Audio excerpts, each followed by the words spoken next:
Welcome back to the Vandy Sports Podcast. I'm Joey Dwyer and Mark Byington. Man, has he gotten a big fish. Vanderbilt has landed North Texas transfer Jason Edwards, the first team All-AAC guy, 19 points a game, and he's Vanderbilt's alpha scorer. He is the guy for this Vanderbilt team. It's going to be him and Van Allen Lubin running the show with a lot of other transfers who are capable, but Jason Edwards is the guy who brings this all together. Vanderbilt had him on campus this weekend. Looks like they nailed that visit, and Jason Edwards, again, a guy who's going to do a lot for this team, who's going to be the guy for this team offensively. We'll get more into that, but first I want to shout out our presenting sponsor, the Wash House. Thank you to the Wash House for allowing us to do all this basketball content this season, allowing us to make coverage like this possible. So again, thank you to the Wash House. But Jason Edwards, oh my goodness, what a get for Vanderbilt. I think Jason Edwards, first of all, he's going to be their alpha scorer. He's going to be the guy they turn to late in the clock, give the ball to, and I would go as far to say that he's their best off-the-dribble scorer since Scottie Pippen Jr., and I don't take that claim lightly. You've had Tyron Lawrence since then, you've had Ezra Manjon.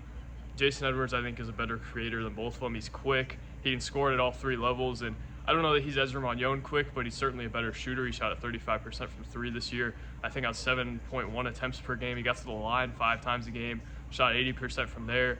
Really smooth, quick jumper to where if he gets to a spot, and he can get to just about any spot he wants on the floor, he's going to rise up and be capable of making that shot. Just to show you the league Vanderbilt's playing in here, I'll find this list of schools that reached out to him originally. It's Kansas, Gonzaga, it's Louisville, it's Florida, it's Auburn. Just a lot of competition here, but Vanderbilt finds a way to go and get a guy who just about everybody in the country wanted. And if somebody told you that Vanderbilt's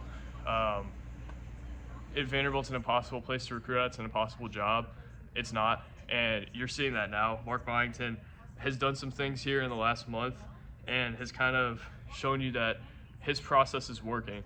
And today was a testament to that process working. Vanderbilt, for a long time, has made excuses about NIL. For a long time has made excuses that, oh, we can't recruit because of this, we can't recruit because of that. Mark Byington has thrown that out the window, and he has gotten a player that previous Vanderbilt staffs could not have gotten. And it's a testament to what Vanderbilt has thrown in NIL, what it's invested in this program too. Jason Edwards doesn't happen 2 or 3 years ago just because now this program is in a much different place than it was. And I think it's a huge testament to Mark Byington and what he has done. It's not just all talk. He's backed it up with action. And I think you could have questions about what their team was going to be with what their first couple gets were and kind of what their roster looked like. I think now maybe they don't make the tournament, maybe they're not awesome this year, but you can see that there's a path here and it's working. They're going to have Edwards for a few years. He's only played one D1 season. I think he played one more year at JUCO, maybe another year at JUCO. He played at a community college and I think at JUCO, so he should have a few years of eligibility left. But again, just really impressive get for Vanderbilt. And again, it has its alpha scorer. I don't think he's going to be an Ezra Manjon level facilitator or anything close to it, but I do think he's a capable passer at a 10% assist rate. And I think he fits what they want to do as well. He can really get up and down. He's fast, he's quick, he can score at all 3 levels. And his volume maybe gets cut a little bit, maybe his efficiency gets cut a little bit as he moves up a level. But you also look at his stats against good teams: 16 against LSU on 11 shots, 23 against Seton Hall on 19 shots, 26 against Florida Atlantic on 22 shots. These are all really solid teams. The other Florida Atlantic game had 32 points on 21 shots, only made 2 threes in that game and had 32 points. Memphis had 30 points on 16 shots. That's a really impressive outing. 14 against Florida Atlantic on 14 shots earlier in the year. Wichita State had 17 on 15 shots. LSU early in the season, 22 on 13 shots. Northern Iowa, 19 on 10 shots. So again, he had 5 games over 30 points this year. He's done so much to prove that he could be a tremendous player at Vanderbilt. And again, I think the bar has just been raised in terms of the standard of what they can get, the standard of what their teams are going to look like, and Edwards is kind of a microcosm of that. I think he's going to be their best player this year. I don't know what he looks like compared to Van Allen Lubin, but I know that he's certainly a big get. Again, a big enough get to where you look at the program zoomed out and you say they're doing a lot of things right and a lot of what they've preached is paying off. I just think that, again, his scoring ability is unbelievable compared to, like, there's not a whole lot of guys on the market who can score it the way Jason Edwards can, and that's just, it's unbelievable to say that Vanderbilt has gotten a guy like that.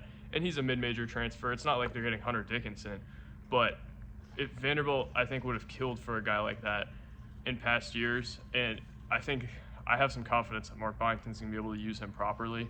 And Stack, I think I had some confidence he could use guys properly, but I think Edwards is just perfect fit for this kind of run and gun, ball screen type offense. A lot of what he did at North Texas and why he was such a special player there was because they put him in so many ball screens and kind of just let him work.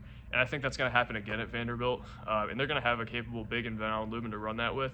Hopefully they're going to have another one for their sake. But either way, I think Edwards is going to be really capable. And I don't think, obviously he's going to take a lot of shots. I don't know that he's necessarily going to be a guy who you complain about the efficiency of, or you complain about him kind of being a ball stopper, because I do think he moves it. I think he has decent vision. He's not a Grant Huffman type passer, but he also takes pressure off of a Grant Huffman to where Huffman can just come off the bench and focus on what he needs to focus on. Having that 2-point guard type thing is going to be really helpful for them, and even MJ Collins can pass it too. So their backcourt, I think, really well-rounded, and I don't know that Edwards is going to be an awesome defender. He didn't average a steal per game. He was an effective kind of pest at times, but I think mostly what you're going to get out of him is scoring, and that's all you need from him. He's dang near making 4 threes a game, and he's getting to his spots. He's leading the charge against good teams. He has skills that translate up. Like, you look at some mid-major guards, and obviously their numbers are good, but I think a lot of mid-major guards kind of fall into the trap of doing what's working at that level, and maybe that doesn't work at a higher level. I have some optimism that although Edwards is undersized, and that's always going to be a knock on him, that his skill set is going to translate because he has such a quick release. He can really put it on the floor, and as I saw on Twitter, just a bucket getter. And that's not a real journalism term, but I think it's correct. And also I think he contributes to their rebounding a little bit. He's an undersized guard, but I think he can really crash a little bit too. He averaged 2.4 rebounds a game. I don't think there's a useless rebounder on this team, and he's probably the worst rebounder they have on the roster as currently constructed, but I think he's still a capable one. Just checking if I missed anything. Again, good free throw shooter, good three-point shooter, can get to his spots, can finish. He's athletic. I just think he's what they needed at this point of their rebuild, and he is going to speed up the process a lot. I think he's a guy who is season-altering, and maybe rebuild-altering in a sense too. They're probably not going to go and make the Sweet 16, but I think their team certainly has a chance to be competitive now, and I think has much more of a chance to make some noise in March and be a tournament team than maybe you thought previously. We have to see how the roster shakes out to fully get there. They still need a big, but really what I had said is I need to see them bat in a league that they hadn't batted in yet to believe that they're going to be a tournament team this year.